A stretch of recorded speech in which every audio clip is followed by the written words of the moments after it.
Hey guys, in this video I'm going to show you how to use a ElevenLabs API key. If you find this video helpful, please consider to like this video and subscribe to my channel. In saying that, let's just jump straight into the video.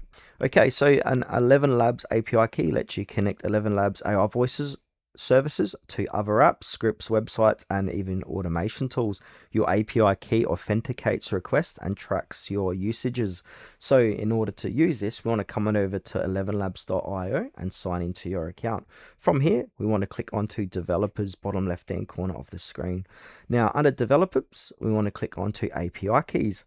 Now, this is where we want to go ahead and create a key. I've already created a key here in the past, so I'm just going to delete this key. Now, we want to click on Create Key. Give this key a name, and then we want to give it some permissions, so give it access to what you need it for accessing, and then basically go ahead and click on Create Key. So I've given it no permissions, so what I'm going to do is come up here and I'm going to make it expire after 1 day per credit refresh period. I can add that in if I want. I've got text to speech, speech to text, speech to text, sound effects. I'm going to go ahead and click on Create Key.